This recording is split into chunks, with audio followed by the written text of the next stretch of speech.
கர்த்தருடைய பரிசுத்த நாமத்துக்கு மகிமை உண்டாவதாக. நீதிமொழிகள் 13ஆம் அதிகாரம் 22ஆம் வசனத்தில் நாம் வாசிக்கிறோம், நல்லவன் தன் பிள்ளைகளின் பிள்ளைகளுக்கு சுதந்திரம் வைத்து போகிறான் என்று பார்க்கிறோம். பெற்றோர்கள் தங்கள் பிள்ளைகளுக்கு சொத்து சேர்த்து வைப்பது நியாயம்தான்.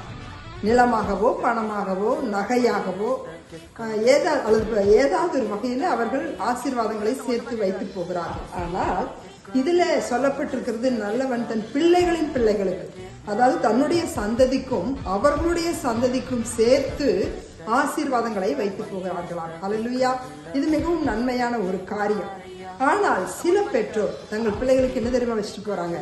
சாபத்தை வைத்து விட்டு போகிறார்கள். நிறைய வசனம் இந்த பைபிள்ல ஆதாரமாக இருக்கிறது. ஒன்று மட்டும் உங்களுக்கு நான் காட்ட விரும்புகிறேன். புலம்பல் 5ஆம் அதிகாரம் 7ஆம் வசனம் சொல்லுகிறது, எங்கள் பிதாக்கள் பாவம் செய்து மாண்டு போனார்கள், நாங்கள் அவர்களுடைய அக்கிரமங்களை சுமக்கிறோம் என்று சொல்லுகிறார்கள். எவ்வளவு துக்கமான ஒரு காரியம் பாருங்க. எங்களுடைய முற்பிதாக்கள் பாவம் செய்து மாண்டு போயிட்டாங்க, ஆனால் இன்றைக்கு நாங்கள் அவர்களுடைய அக்கிரமங்களை சுமக்கிறோம். ஒருவேளை பெற்றோராகிய நாம் நம்முடைய பிள்ளைகளுக்கு நன்மைகளை ஆசீர்வாதங்களை வைத்து போகிறோமோ இல்லையோ, சாபங்களை வைத்து விட்டு போகக்கூடாது. நம்முடைய பேச்சு, நடவடிக்கை, பாவனை, நம்முடைய வாழ்க்கை, மன்னிக்கப்படாத பாவங்கள், பரம்பரை சாபங்கள், இதெல்லாம் பிள்ளைகளுக்கு என்னவா மாறும்? சாபமாய் மாறும். ஜாக்கிரதையா இருக்கணும். ஆண்டவரிடத்தில் நம்ம அறிக்கையிட்டு மன்னிப்பு பெற்று அதிலிருந்து ஒரு விடுதலை பெற்றுக் கொள்ளும் போது அது நம்மோடு முடிந்துவிடும். அல்லேலூயா!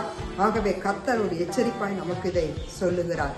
நம் பிள்ளைகளின் பிள்ளைகளுக்கு ஆசீர்வாதத்தை வைக்க வேண்டுமே ஒழிய சாபத்தை வைத்து விட்டு போகாதபடி கர்த்தர் நம்மை பாதுகாப்பாராக. ஆமென். Praise the Lord.